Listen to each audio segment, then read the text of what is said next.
시어머니가 이렇게 많은 돈을 숨기고 있었어요? 은행 직원이 서류를 내밀었어요.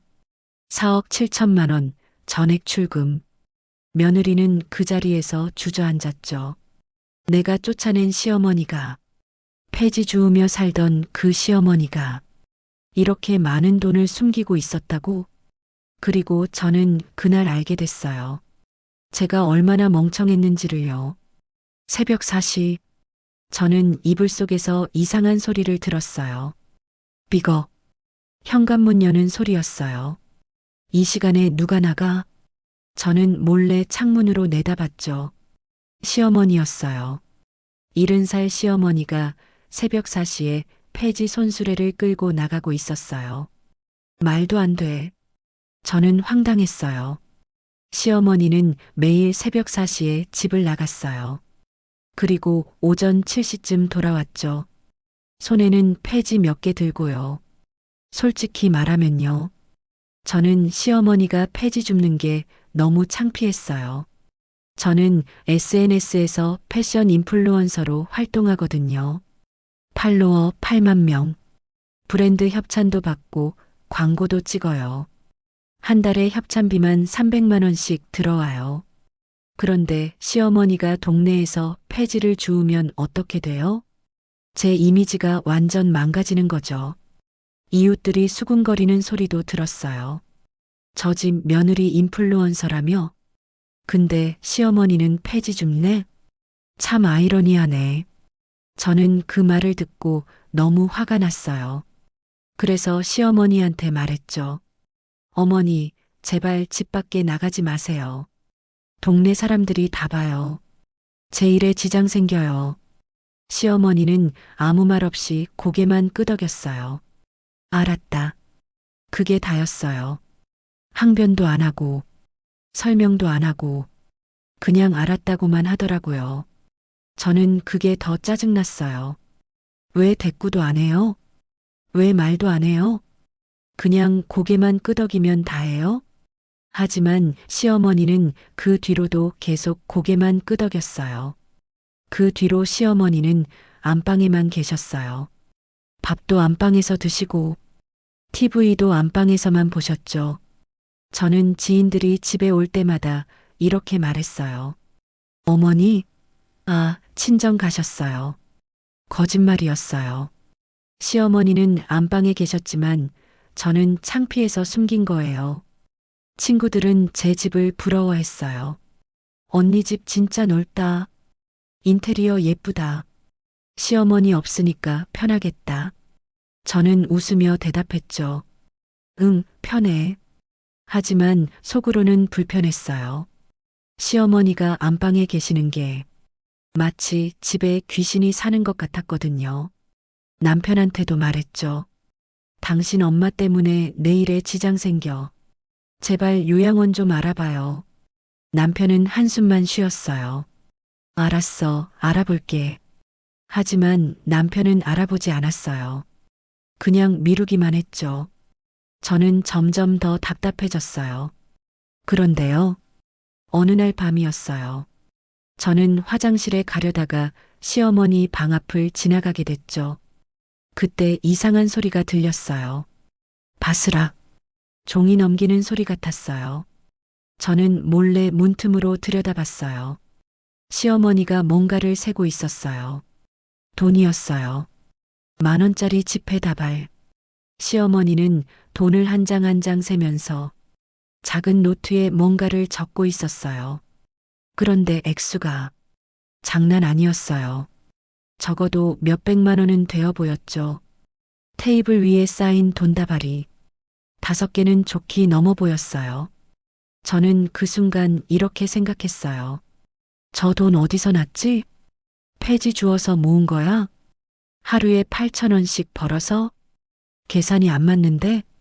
아니면 혹시 우리가 드린 용돈을 안 쓰고 모은 건가? 우리 매달 30만 원씩 드렸는데 그걸 1년 넘게 안 쓰고 모으신 건가? 그때 시어머니가 혼잣말을 했어요. 이제 조금만 더 모으면 되겠구나. 손주들 대학 갈 때까지는 충분히 모을 수 있겠어. 뭐가 되는데요? 손주들 대학 갈 때 저는 더 궁금해졌어요. 하지만 들어갈 수는 없었죠. 그냥 돌아왔어요. 침대에 누워서도 머릿속이 복잡했어요. 시어머니가 돈을 모으고 있어. 꽤 많은 돈을. 그 돈으로 뭘 하려는 거지? 다음 날 아침, 저는 시어머니를 유심히 관찰했어요. 시어머니는 낡은 옷만 입고, 화장도 안 하고, 머리도 대충 묶고 계셨어요. 꼭 돈 없는 사람처럼요. 하지만 어젯밤에 본 그 돈은 뭐죠? 저는 점점 더 의심이 들었어요. 시어머니한테 뭔가 숨기는 게 있어.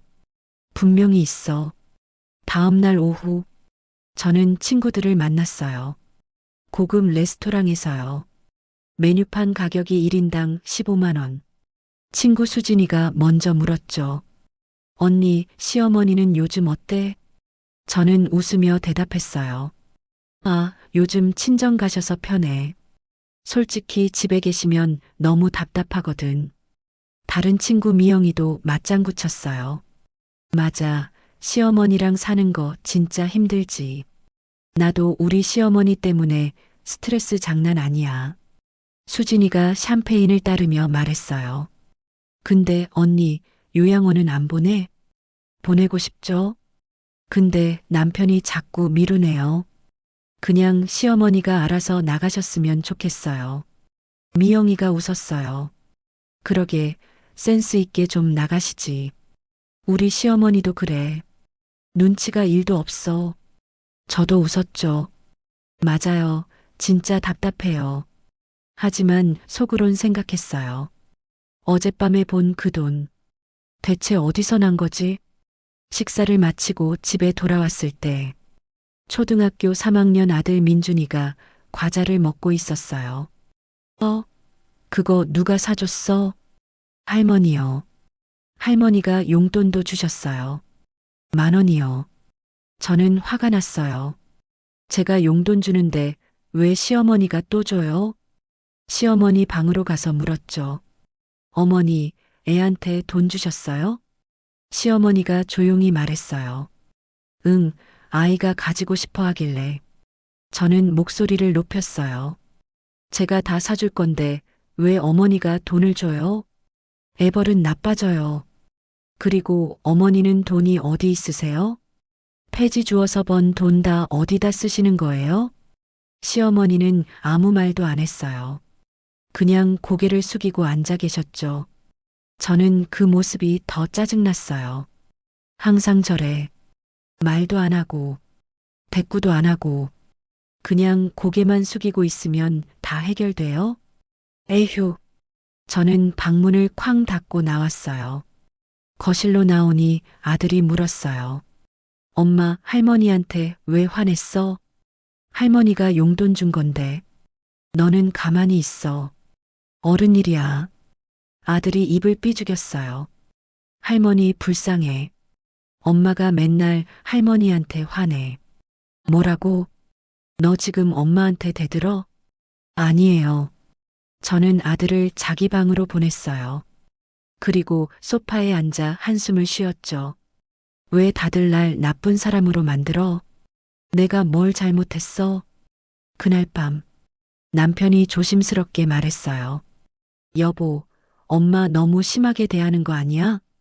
저는 발끈했죠. 뭐가 심해요? 당신 엄마가 우리 애한테 돈 막 주시는 거 몰라요? 애벌은 나빠지면 누가 책임져요? 그리고 요양원은 언제 알아볼 거예요? 당신이 미루니까 이 꼴이죠. 남편이 한숨을 쉬었어요. 그건 좀 더 생각해 봐야 할 것 같아. 엄마가 아직 건강하시잖아. 건강하시니까 문제죠. 이 집에 계속 계시면 제가 미쳐요. 진짜로요. 남편은 아무 말도 못했어요. 그냥 고개를 돌리고 TV만 봤죠. 저는 혼자 침대에 누워서 생각했어요. 시어머니, 왜 저렇게 돈이 있는 걸까? 폐지 주어서 모을 수 있는 돈이 아닌데. 혹시 남편이 몰래 드린 건가? 아니면 제가 모르는 뭔가가 있는 건가? 다음 날 새벽, 저는 일부러 일찍 일어났어요. 시어머니를 미행하기 위해서요. 사시정각. 역시나 시어머니가 집을 나갔어요. 저는 멀찌감치 따라갔죠. 코트를 입고 모자를 눌러 쓰고요.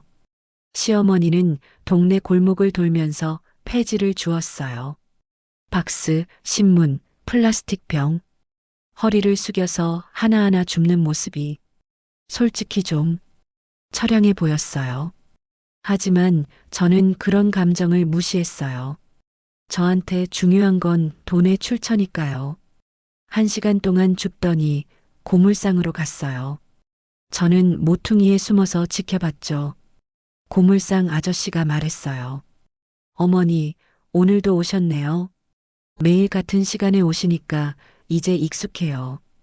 여기요, 오늘은 8,000원. 시어머니가 돈을 받으며 말했어요. 감사합니다. 아저씨가 웃으며 말했어요. 어머니, 근데 왜 이렇게 매일 나오세요? 손주들 용돈 벌려고요. 아이고, 효자 손주들 두셨네요. 그럼 손주들이 할머니 고마워해야 하는데. 고마워하죠, 많이요. 시어머니가 웃었어요. 저는 그 웃음이 너무 슬퍼 보였어요. 아니, 슬퍼 보이면 안 되는데. 저는 고개를 저었어요. 8,000원. 1시간 동안 폐지 주어서 겨우 8,000원이었어요. 그럼 한 달이면 24만 원 정도?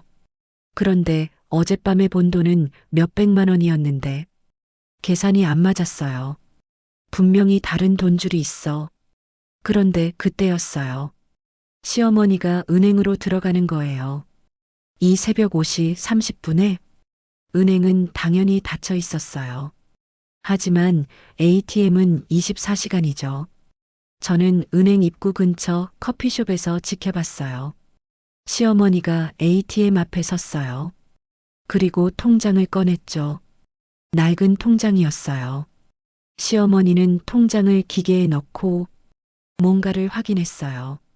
화면을 한참 보시더니 고개를 끄덕이고 나왔어요. 저는 그 순간 확신했어요. 시어머니한테 뭔가 있어. 폐지 주어서 모은 돈이 아니야. 분명히 다른 돈이 있어. 숨기고 있는 돈이. 저는 그날부터 결심했어요. 시어머니를 집에서 내보내야겠다고. 그리고 그 돈이 뭔지 꼭 알아내야겠다고. 혹시 그 돈이 원래 우리 거였는데 시어머니가 몰래 숨긴 거면 어떡하죠? 시아버지 유산이었는데 시어머니가 혼자 챙긴 거면요? 저는 점점 더 의심이 커졌어요. 집으로 돌아와서 저는 남편한테 말했어요. 여보, 어머니 통장 본 적 있어요? 통장? 무슨 통장? 어머니 통장이요. 어머니가 돈을 어디다 넣어두시는지 알아요? 글쎄, 잘 모르는데. 왜? 아니, 궁금해서요.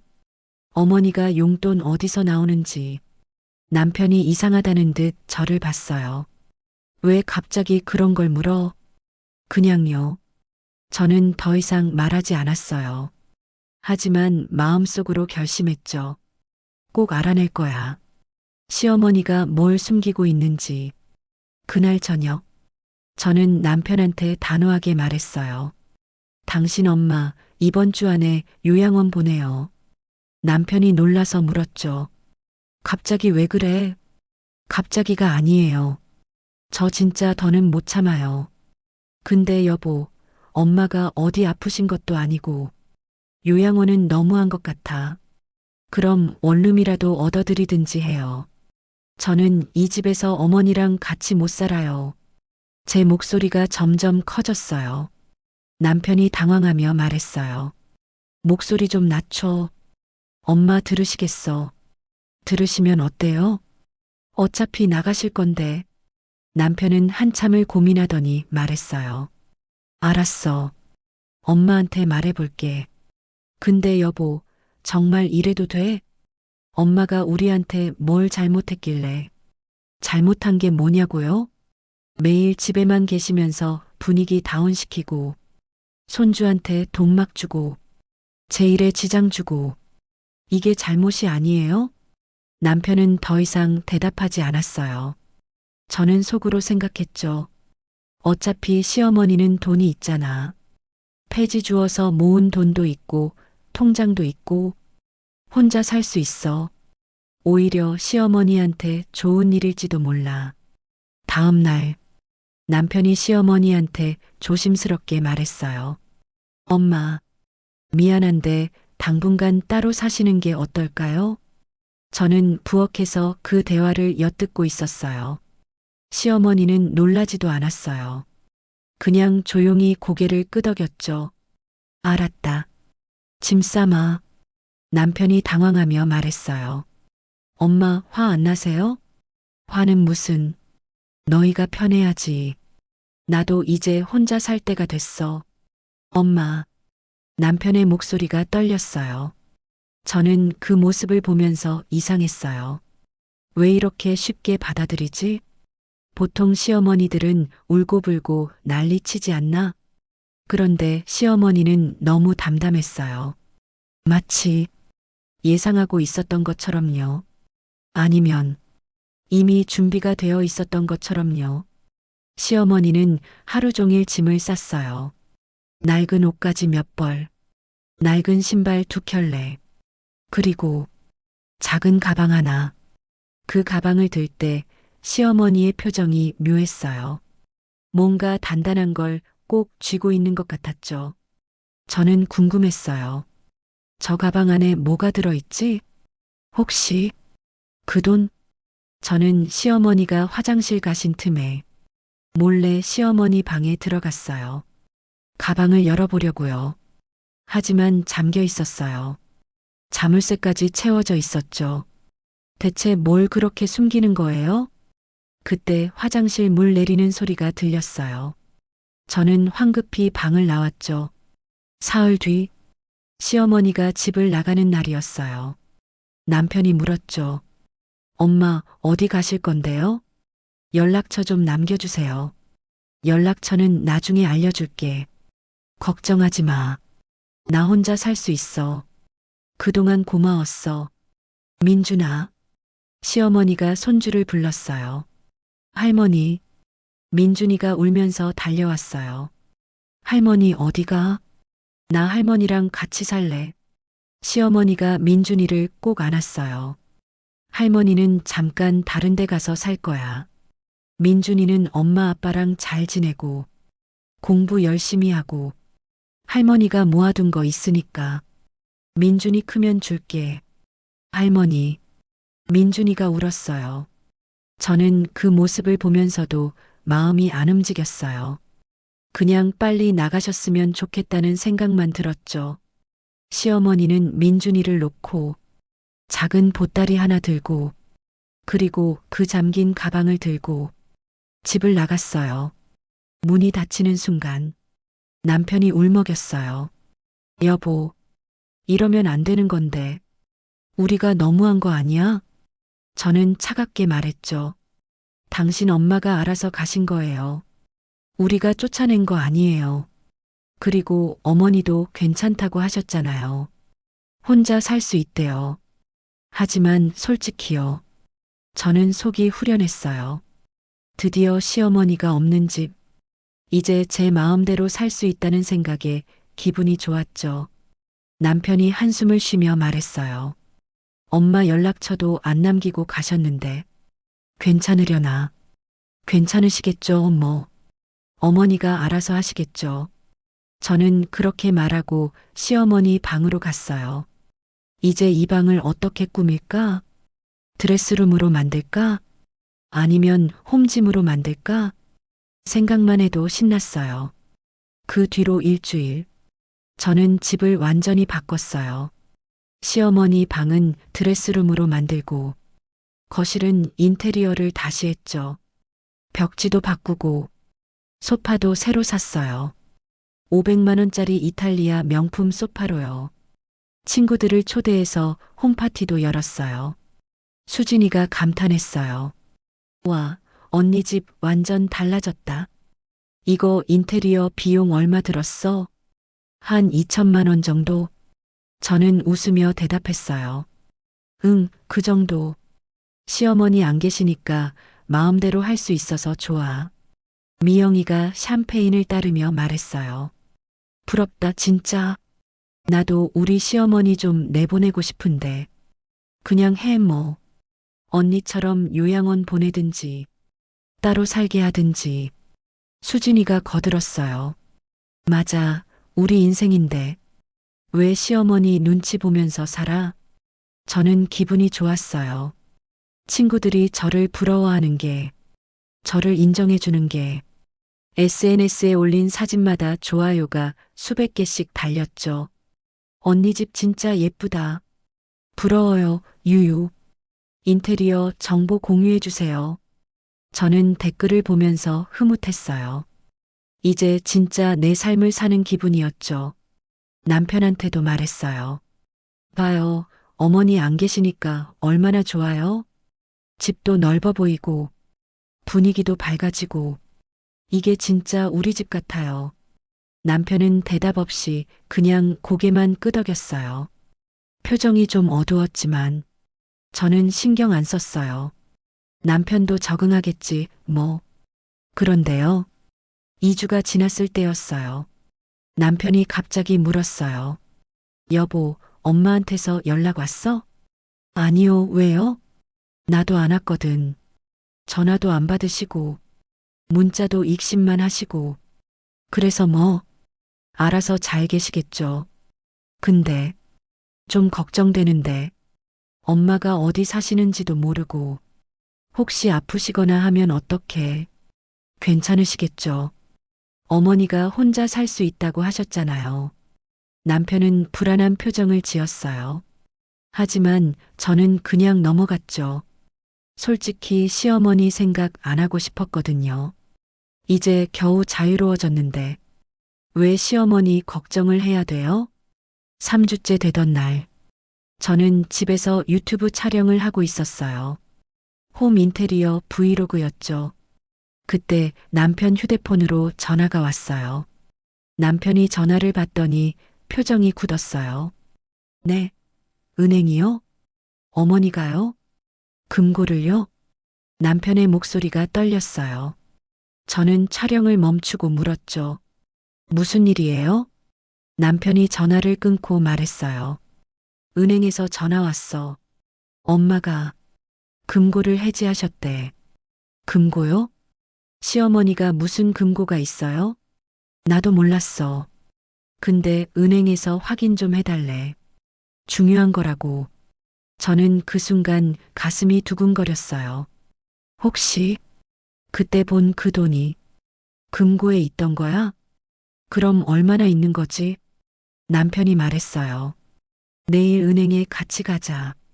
확인해 봐야 할 것 같아. 네. 저는 대답했지만 머릿속이 복잡했어요. 시어머니가 금고를 해지했다는 건 그 돈을 찾아갔다는 거잖아요. 그럼 그 돈으로 뭘 하시려는 거지? 혹시 우리한테 주시려는 건가? 아니면 다른 데 쓰시려는 건가? 그날 밤 저는 잠을 잘 수가 없었어요.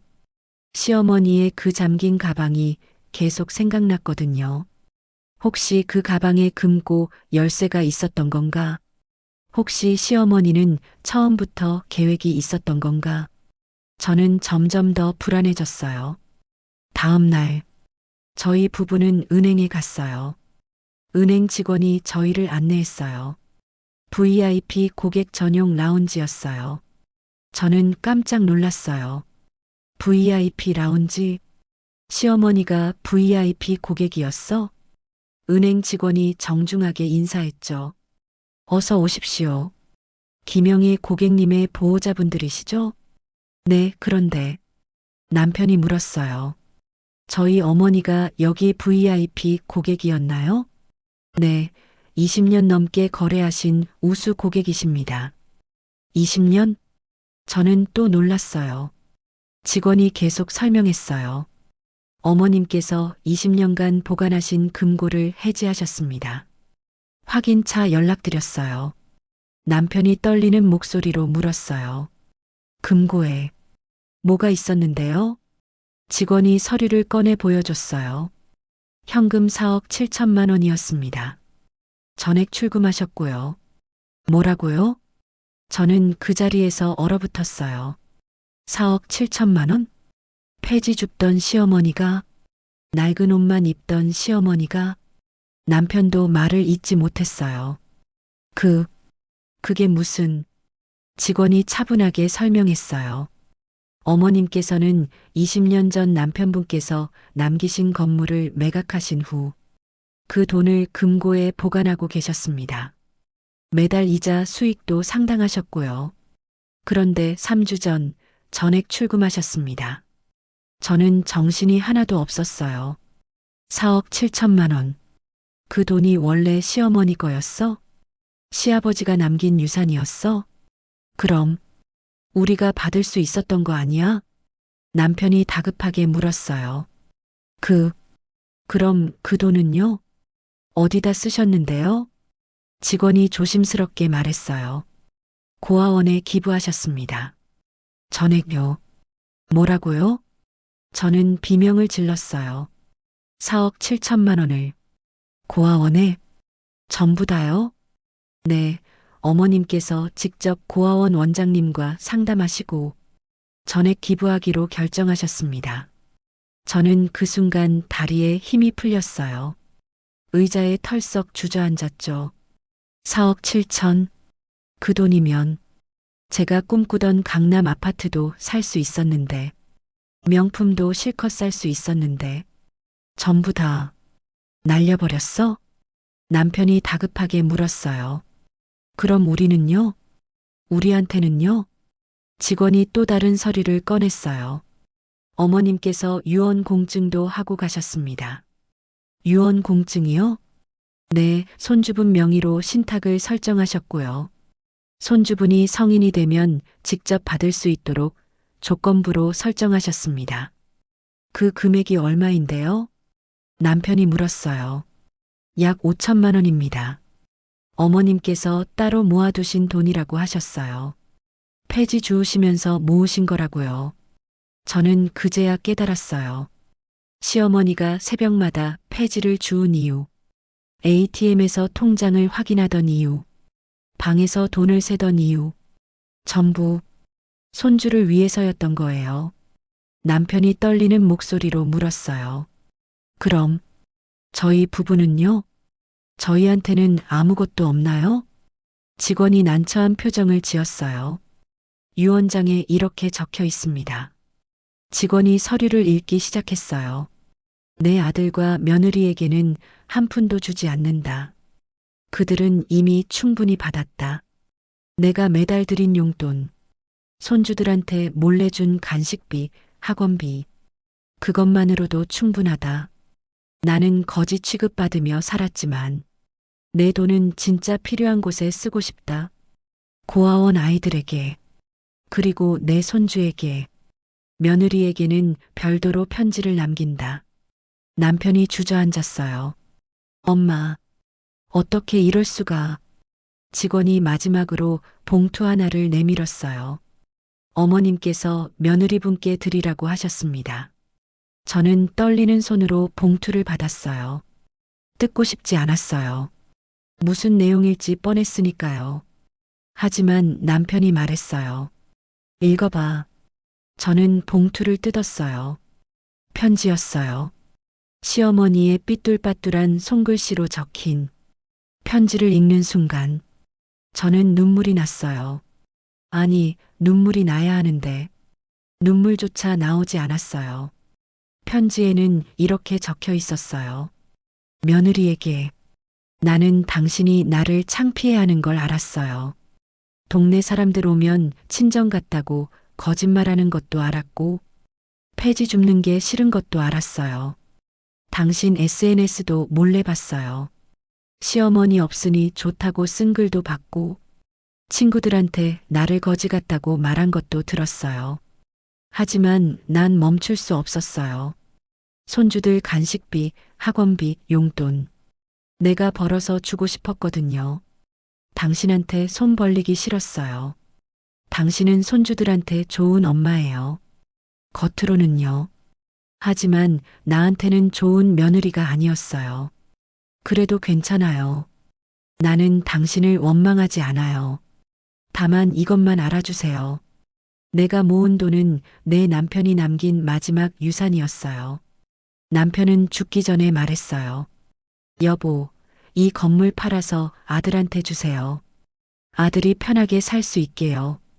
하지만 나는 주지 않았어요. 왜냐하면 당신이 있었으니까요. 당신은 돈만 보는 사람이었으니까요. 이 돈을 주면 당신이 다 써버릴 게 뻔했어요. 그래서 나는 참았어요. 20년 동안 당신이 나를 거지 취급해도, 낡은 옷 입고 살아도, 폐지 주어도 다 참았어요. 손주들을 위해서요. 그런데 당신은 나를 쫓아냈죠. 그래서 나는 결정했어요. 이 돈을 정말 필요한 곳에 쓰기로요. 고아원 아이들은 부모가 없어도 따뜻한 밥 한 끼, 새 옷 한 벌이 절실해요. 당신들은 이미 충분히 가졌잖아요. 명품 옷, 비싼 소파, 화려한 집. 그걸로 충분하지 않나요? 행복하게 사세요. 나는 이제 혼자서도 잘 살 거예요. 당신이 무시하던 그 폐지로, 당신이 창피해하던 그 일로 떳떳하게 살 거예요. 마지막으로 내 손주 민준이, 할머니는 내가 착하게 자라길 바란다. 엄마처럼 남을 무시하는 사람이 되지 말고 할머니처럼 묵묵히 일하는 사람이 되렴. 할머니가 모아둔 돈은 내가 대학 갈 때 쓰렴. 할머니는 언제나 너를 사랑한다. 시어머니 올림. 저는 편지를 들고 그 자리에 서 있을 수밖에 없었어요. 손이 떨렸어요. 온몸이 떨렸어요. 남편이 편지를 빼앗아 읽더니 울음을 터뜨렸어요. 엄마, 미안해. 엄마, 나 때문에 내가 못났어. 은행을 나오는데 다리에 힘이 하나도 없었어요. 저는 그제야 깨달았어요. 내가 얼마나 멍청했는지, 내가 얼마나 이기적이었는지. 4억 7천만 원. 그 돈은 원래 우리 거였어요. 시아버지가 남편을 위해 남긴 거였어요. 하지만 시어머니는 주지 않았어요. 저 때문에. 제가 돈만 밝히는 사람이라는 걸 알았으니까요. 그래서 20년 동안 혼자 숨기고 계셨던 거예요. 저는 시어머니를 거지 취급했지만 시어머니는 20년 동안 4억 7천을 가지고 계셨어요. 하지만 단 한 번도 그걸 자랑하지 않으셨어요. 단 한 번도 저를 무시하지 않으셨어요. 그냥 묵묵히 참으셨어요. 손주를 위해서요. 집으로 돌아오는 차 안. 남편이 차갑게 말했어요. 여보, 우리 이혼하자. 네. 저는 깜짝 놀랐어요. 나 더는 당신이랑 못 살겠어. 엄마를 저렇게 만든 건 당신이야. 당신 때문에 엄마가 20년 동안 고생하신 거야. 잠깐, 그게 무슨 소리예요? 당신도 동의했잖아요. 동의한 게 아니라 떠밀린 거지. 당신이 매일 엄마 욕하고 요양원 보내라고 하고 나는 견딜 수가 없었어. 그냥 참았던 거야. 바보처럼. 이제 와서 나한테 다 떠넘기는 거예요? 떠넘기는 게 아니라 사실을 말하는 거야. 당신은 엄마한테 너무했어. 거지 같다고 했잖아. 동네 망신이라고 했잖아. 집 밖에 나가지 말라고 했잖아. 그게 사람이 할 짓이야? 그걸 이제 와서 후회해봤자 소용없어. 나는 엄마 찾아서 사과할 거야. 그리고 당신이랑은 끝이야. 남편은 집에 도착하자마자 짐을 쌌어요. 옷가지, 세면도구, 서류들 전부 가방에 넣었죠. 저는 당황해서 말했어요. 진짜 가는 거예요? 민준이는 어떡하고요? 민준이는 내가 키울 거야. 양육권도 나한테 줘. 당신은 엄마 자격도 없어. 시어머니한테 그렇게 한 사람이 아들한테는 잘할 거라고 믿을 수가 없어. 저는 그 말에 무너졌어요. 남편은 그날 밤 집을 나갔어요. 아들도 데리고요. 민준아, 엄마. 저는 아들을 불렀지만 민준이는 저를 보지 않았어요. 그냥 고개를 숙이고 아빠 손을 잡고 나갔죠. 문이 닫히는 소리가 들렸어요. 저는 혼자 남겨졌어요. 저는 텅 빈 거실에 주저앉았어요. 화려하게 꾸민 거실, 500만 원짜리 이탈리아 소파, 2천만 원 들여 바꾼 인테리어, 시어머니 방을 없애고 만든 드레스룸. 이 모든 게 갑자기 너무 공허하게 느껴졌어요. 4억 7천만 원이면 이 집도 살 수 있었어요. 더 큰 집도 살 수 있었어요. 강남 아파트도 살 수 있었어요. 하지만 그 돈은 이제 없어요. 고아원에 기부됐으니까요. 저는 휴대폰을 꺼냈어요. SNS를 열었죠. 제 계정에는 여전히 좋아요가 수백 개씩 달리고 있었어요. 언니 집 부러워요. 인테리어 정보 공유해주세요. 하지만 이제 이 집도 제 거 아니에요. 남편이 이혼하면 이 집도 팔아야 할 거예요. 저는 댓글을 보다가 갑자기 모든 게 역겨워졌어요. 이게 뭐가 중요했던 거지? 팔로워 8만 명이 뭐가 중요해? 좋아요 수백 개가 뭐가 중요해? 시어머니 한 분도 제대로 대하지 못하면서 저는 휴대폰을 던져버렸어요. 그리고 소리를 질렀죠. 아, 하지만 아무도 대답하지 않았어요. 텅 빈 집에는 제 목소리만 메아리 쳤죠. 저는 시어머니 편지를 다시 꺼내 읽었어요. 당신은 돈만 보는 사람이었으니까요. 그 문장이 계속 눈에 들어왔어요. 맞아요. 저는 돈만 봤어요. 시어머니가 4억을 가지고 있다는 걸 알았으면 전 아마 더 잘했을 거예요. 더 친절했을 거예요. 더 존중했을 거예요. 하지만 시어머니가 폐지나 줍는 가난한 사람인 줄 알았으니까 무시했죠. 거지 취급했죠. 저는 정말 최악이었어요. 다음 날 저는 남편 친구한테 전화를 받았어요. 형님이 엄마 찾으러 다니고 있어요. 근데 어머님 연락이 안 되나 봐요. 혹시 형수님은 어머님 연락처 아세요? 아니요. 저도 몰라요. 시어머니는 연락처도 안 알려주고 가셨거든요. 저는 그제야 더 큰 불안이 밀려왔어요. 시어머니는 지금 어디 계신 걸까? 혹시 아프신 건 아닐까? 돈도 다 기부하셨는데 어떻게 사시는 걸까? 폐지 주어서 사신다고 했는데 그걸로 월세를 낼 수 있을까? 밥은 제대로 드시는 걸까? 처음으로 시어머니 걱정이 됐어요. 그날 밤 저는 시어머니 방이었던 드레스룸에 갔어요. 옷걸이들 사이를 헤집으며 시어머니의 흔적을 찾았죠. 구석에 작은 상자 하나가 있었어요. 열어보니 손주 사진들이 가득 들어 있었어요. 민준이 돌사진, 민준이 유치원 입학사진, 민준이 초등학교 입학사진, 전부 시어머니가 모아두신 거였어요. 그리고 영수증들, 학원비 영수증, 간식 영수증, 옷 영수증, 전부 시어머니가 손주들한테 쓴 돈의 기록이었어요. 영수증 뒷면에는 메모가 적혀 있었어요. 민준이 수학학원비 20만 원, 며느리 몰래냄, 민준이 생일 선물 5만 원, 며느리한테 들키면 혼날까봐 조심함, 민준이 겨울 패딩 15만 원, 며느리가 안 사줘서 내가 삼. 저는 영수증을 보면서 눈물이 났어요. 시어머니는 제가 모르는 사이에 이렇게 많은 걸 해주고 계셨던 거예요. 저는 그 순간 무릎을 꿇었어요. 그리고 처음으로 진짜 눈물이 났어요. 어머니, 제가 정말 미안해요. 일주일 후, 제 SNS에 이상한 일이 벌어졌어요. 댓글이 폭주하기 시작한 거예요. 그런데 좋은 댓글이 아니었어요. 시어머니 쫓아낸 거 맞죠? 어떻게 그럴 수 있어요? 인플루언서 그만두세요. 역겹네요. 4억 날렸네요. 키읔키읔키읔. 본인이 거지네요. 저는 황당했어요. 누가 알려준 거지? 그때 친구 수진이한테 전화가 왔어요.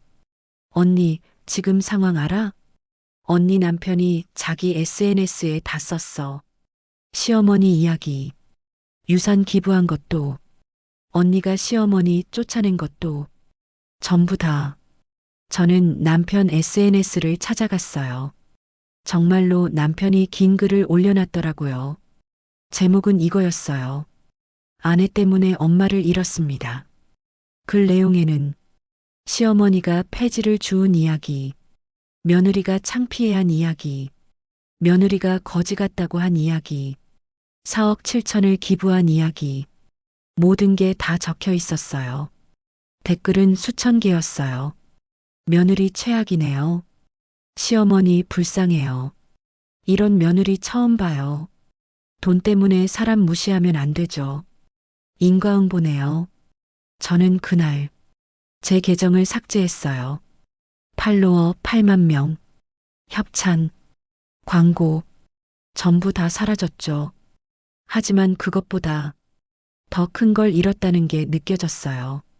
가족을요. 한 달이 지났어요. 저는 매일 시어머니를 찾아다녔어요. 동사무소도 가보고, 복지관도 가보고, 고아원에도 연락했죠. 기부하신 분 연락처 좀 알 수 있을까요? 죄송합니다. 기부자 정보는 보호되는 사항이라서요. 막막했어요. 남편도 시어머니를 찾지 못했어요. 전화는 계속 꺼져 있고 어디 계신지 아무도 몰랐죠. 그런데 어느 날 아들 민준이가 학교에서 돌아와 말했어요. 엄마, 나 오늘 할머니 봤어. 뭐라고? 할머니 어디서 봤어? 학교 앞 분식집에서 할머니가 설거지하고 계셨어. 저는 민준이 손을 잡고 뛰어갔어요. 학교 앞 분식집, 낡은 간판의 작은 가게였어요. 문을 열고 들어가니 주방에서 설거지하는 시어머니가 보였어요. 어머니, 시어머니가 고개를 돌렸어요. 그리고 저를 보더니 표정이 굳었죠. 나가요. 어머니, 저 정말 미안해요. 제가 잘못했어요. 진심이에요. 시어머니가 설거지 장갑을 벗으며 말했어요. 미안하면 다해요? 당신은 나한테 뭐라고 했죠? 거지 같다고 했잖아요.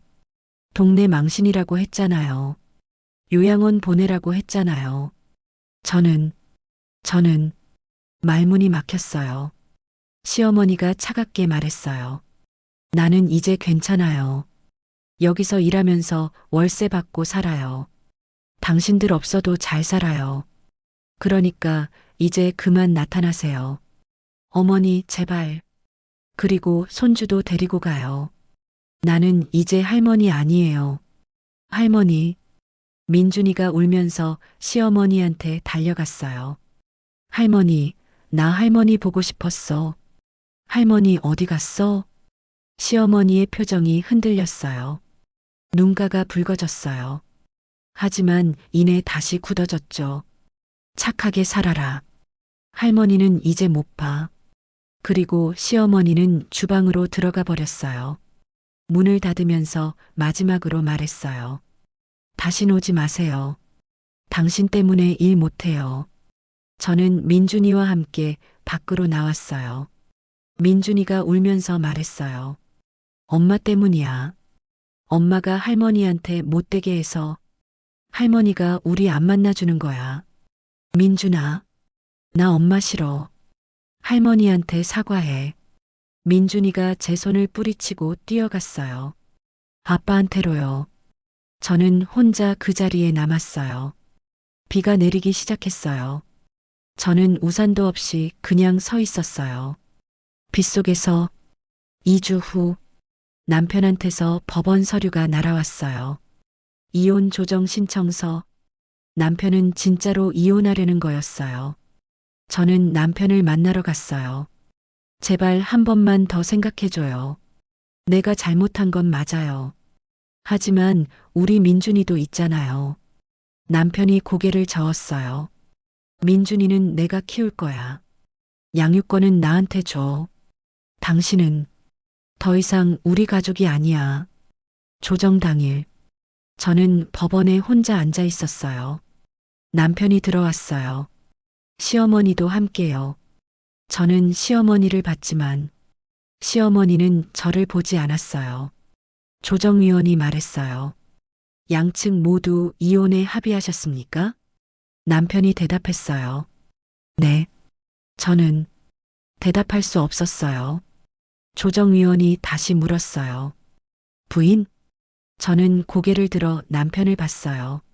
남편은 차갑게 저를 바라보고 있었어요. 그 눈빛에는 더 이상 사랑도, 미련도, 아무것도 없었어요. 저는 천천히 입을 열었어요. 네, 합의합니다. 양육권은 남편에게, 재산은 반반 분할. 저는 모든 걸 잃었어요. 남편도, 아들도, 시어머니도, 그리고 제 자신도요. 서류에 도장을 찍는 순간 시어머니가 마지막으로 저를 봤어요. 그리고 조용히 말했어요. 이제 당신도 알겠죠. 가족이 얼마나 소중한지, 체면이 얼마나 하찮은 건지, 돈이 전부가 아니라는 걸 후회해도 소용없어요. 이미 늦었으니까요. 시어머니는 돌아서서 나갔어요. 남편도 따라 나갔죠. 저는 혼자 텅 빈 조정실에 남았어요. 그날 밤, 저는 분식집 문 앞에서 기다렸어요. 비가 내렸어요. 시어머니가 일을 마치고 나왔을 때, 저는 무릎을 꿇었어요. 어머니, 제발 한 번만 용서해 주세요. 제가 정말 잘못했어요. 시어머니가 한숨을 쉬었어요. 일어나요. 창피하게. 안 일어나요. 어머니가 용서해 주실 때까지 안 일어나요. 비가 점점 더 세게 내렸어요. 저는 온몸이 젖었지만 일어나지 않았어요. 시어머니가 결국 말했어요.